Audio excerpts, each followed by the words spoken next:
Hey Alex, the holiday season is here. Um, Thanksgiving just passed. We're going to the dog days of the holiday season. We got Christmas. What is your plans and how do you plan on navigating for the Christmas season? Work as usual. I mean, right now I'm trying to I right now I see there's a lot of opportunity right now in like stock market. So I've been trying to take advantage of the rallying market as we talked about in a previous video, which has been really good on options. I've been starting to look at real estate again because especially now because I remember you told me that you had once acquired a deal while another investor was on vacation. So I've been trying to see if there's any other deals out there. But I I'm still trying to build more capital to get the income that I want from my stock portfolio before just pulling the trigger on another real estate property. But I mean, really, I mean, my wife and I, we stay focused. I mean, my wife, everything's going really well for her because around this time is open enrollment for insurance. So she's starting to gain a lot more clients, which is really good. Um, I think she's probably hit a probably about 15% increase in clients this year. So I mean, you know, the it's all cool. It's family time and stuff, I guess, around these times, but I mean, I don't want to my wife and I, we don't just pull back and just sit back and relax around these times. Just say, "Oh, it's Christmas. We can't. We're unavailable." That it's not something that we do. Well, notoriously, I don't celebrate not a damn thing. I mean, I will crash in people's houses to eat their food if they invite me over, but I ain't about to force my way in. Right. That's a hint to Alex's family to cook some food so I can come over there and eat it. Um, but it's exactly as you stated. I mean, my grind gets stronger during this time because I know everybody is taking a break. I know everybody's taking a break, so it's time for me to get more hungry. I mean, we seen this weekend, this is the weekend of the 7th. Uh, Interest rates on mortgages came down. I'm starting to get a lot more calls from people who told me I was crazy during the COVID pandemic and the house prices was going up, and I was telling them don't buy the houses here in Florida because the local economy, the local economy itself around the locations where they was buying cannot sustain the rents that they was trying to charge. Yeah, it can work for, you know, a month, I mean a year or so because of the stimulation that the government put in, but the long haul, the jobs just don't pay what they're expecting to get. And then so of course they're paying overinflated prices because their interest rate low. And then now those same people who told me I was crazy because I wouldn't buy in Florida, after the pandemic, those people are reaching out to me to try to sell me those properties that they have to just to break even or make a little profit. And I'm not biting on the seam. But as the time go longer, and then you add on that they probably put some bridge debt on there or some construction debt on there that they can't service those loans no more. So now it's time for me to just get more aggressive. I mean, I've been talking about it all year. I've trimmed down my position as far as investing in the stock market. I dropped that 50%, and then all the extra capital that I had, I didn't go blow it and go to the clubs and go to bars and do all the stuff and just mess off the money. I was storing it for the next endeavor, and the next endeavor is getting close. I mean, I'm starting to see limited partners that had these syndications that was buying commercial properties. They're going under. I've been building relationships with uh, commercial bankers more than the residential bankers to try to, see what I can get off their balance sheets for a decent price at a decent rate.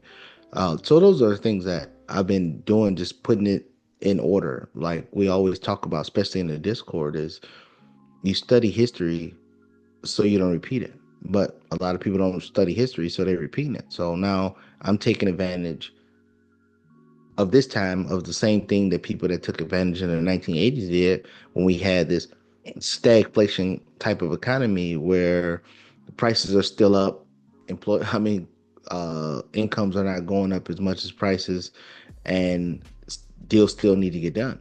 So I'm just studying that playbook and then implementing it. That's why, building relationships and things like that. Uh, Other things that I've been doing, I mean, of course, I've been paying attention to the stock market, paying attention to, I would say the crypto market, but I'm really not. I'm paying only attention to two coins, and that's Bitcoin and Ethereum, making sure I'm putting there. I've been buying, and I've said it many times on this channel, I was buying crypto from 25,000 to 75,000, and then I just, let it work from there. And then that's bringing me a decent return right now. I think we're a shade under 100,000 a coin. Probably time this video come out, probably be higher than that, but we'll see. But yeah, it's just putting the elements in a row. I'm not in a rush to go do something crazy, but when that deal that just pops out at you that you just can't turn down, I'm going for it. In the same time, I'm willing to take on more risk, especially when I know there's opportunities just coming. I'm willing to take on more risk, take on more debt. Um, right now I'm at the probably the highest debt level that I've ever, well, I was earlier in the year at the highest debt level that I probably ever had. Uh, I plan on trimming some of that down on one element of it, but transversing that to another element of it, of getting to way more debt, taking on way more risk. And the reason why is because my family's fine in the element and the structure, price structure that we have, and we just have capital when we have different things. So it's take advantage of the things that's there. I'm not gonna sit here and wait and then sit around and then we have a situation like the financial crisis happened, and then I'll be sitting on eggshells worried about, well, what do I do? What do I do? I'm going to just dive in and take on more risk. And my risk profile looks something like this. If the worst thing happens, will we be okay? That's it. After that, every deal that I do, if the worst thing happens, will we be okay? Yes, I'm taking on more risk. If the answer keeps being yes, I'm taking on more risk. If the answer is no, that's when I will slow it down or I will stop taking on more risk at that element and then shore up the books and shore up the cash flow and shore up the capital to make sure if the worst thing happened that we'll be fine. But currently right now I mean, we still live like on 20% of the income that we bring in.